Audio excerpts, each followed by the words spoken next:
And with that, my 3-day suspension was over, and it was back to school the next day. Good luck, Paul. Remember, we're all rooting for you. I'll show them, Dad. They're not gonna win. That's my boy.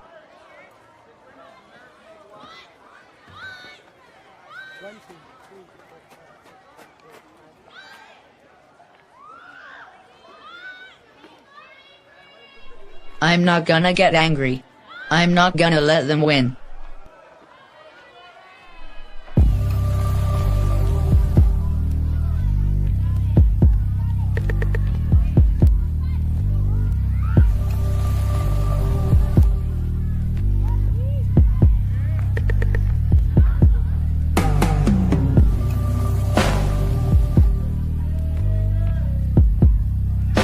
That sure must have been a tense moment. It was. So did you run into Simon?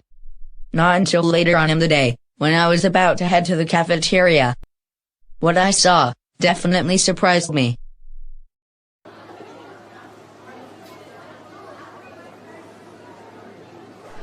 There he was, socializing with some kids I'd never seen before. I could only stand there watching, as he laughed and joked with these guys. Just like we used to do, when we were friends.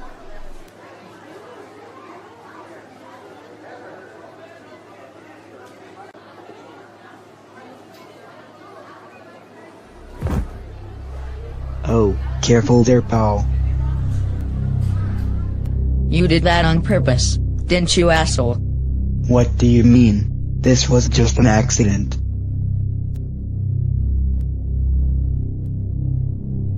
So it looks like your old buddy Simon moved on, and got some new friends.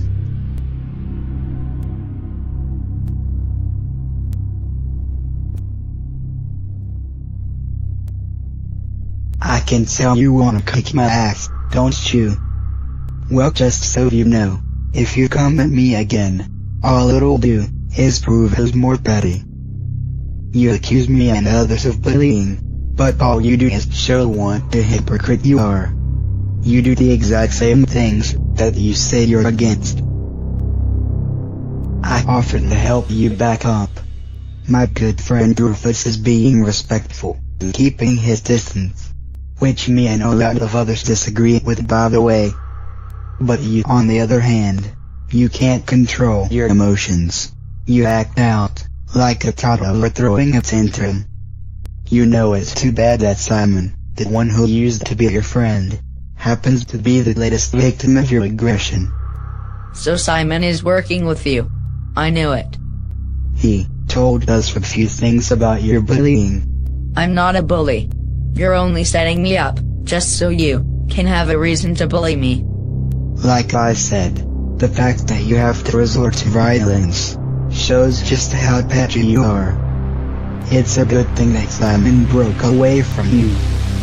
And you're lucky that nobody's confronted your scrawny ass until now. So this is a confrontation then? You want me to pound your ass through that wall?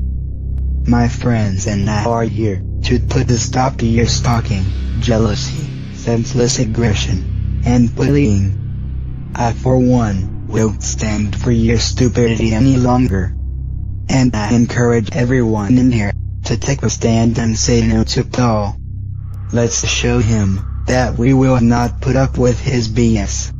Right on, Harrison. We don't want that midget loser here anymore.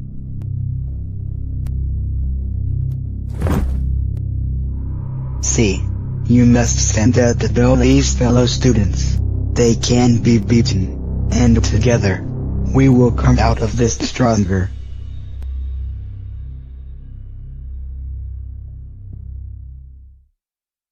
And it only got worse from there. For the next several months, it was more of the same. I was tripped in the halls, yelled at, provoked, you name it. Everyone was trying to do everything they could to make me lash out. And Harrison was always there. And no matter how many times my family and I went to the principal and asked her to put a stop to it, she'd say pretty much the same thing as before. That she couldn't control the opinions of the other students. Whenever I saw Simon, we didn't say anything to each other. He just gave me a kind of sorrowful look, and would keep walking. And whenever I saw Rufus, he'd just ignore me completely. One day, 2 kids tried to jump me right outside the school. But just as I was about to use some of the moves my grandfather showed me, Mrs. Delgado showed up. And I was right back in the principal's office. I honestly cannot believe it. This was the 3rd incident involving Paul this week alone. If you're not fans of him, fine. But you cannot attack him for no reason. But Mrs. Delgado, Paul provoked us earlier today. And others too. Yesterday, it was him who tried to attack us. And if it wasn't for Harrison, we would have been seriously hurt. And when he attacked us today, we were only defending ourselves. That's not true at all. Regardless, I'm going to have to give the 2 of you detention for fighting. As for Paul, there have been so many incidents this year, with students claiming that he picked a fight with them. After investigating each of these incidents, we found that it was Paul who was attacked first. So until we've investigated today's incident further, Paul, you're free to leave.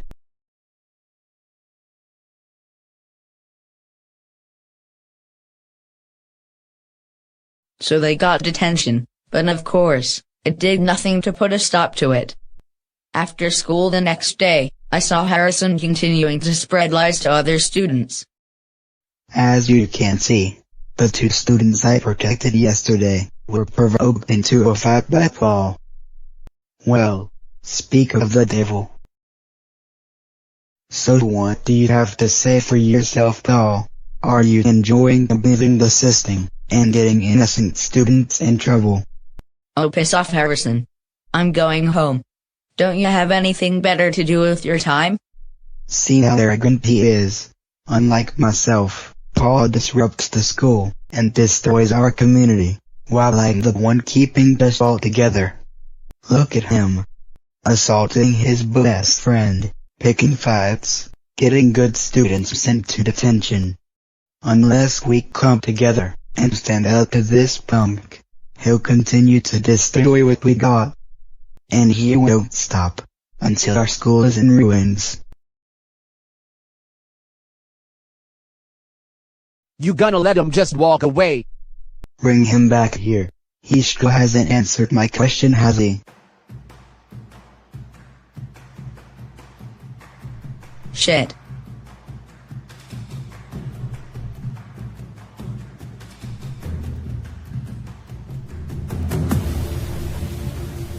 You see where he went. Now. Damn. Come on.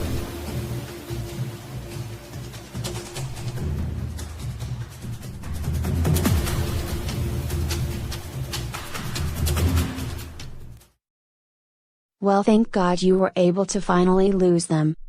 Yeah. But they almost did catch me a few times. I thought I was done for sure. So what happened after that? Did your parents do anything about it? Well, my family was really upset about the whole thing. I think even Talia, as young as she was, knew something was wrong too. She'd always come up and give me a hug when I got home. There were times when I'd come home almost in tears. But I held them back. I tried not to cry in front of her, so she wouldn't cry either. But no matter what, they just wouldn't let up. I remember the last day before Christmas break, these 2 idiots tried to insult my grandparents when they picked me up from school. Hey Cocker. How was school today? All right. Well, let's go. Tonight we're gonna take the whole family to drive around and see the Christmas lights. How's that sound? Cool. Check it out. Looks like the old fart just adopted a pet mouse. Easy, Cocker. Remember, don't let your anger control you. But, didn't you hear what they said? I did. And I'll go talk to them.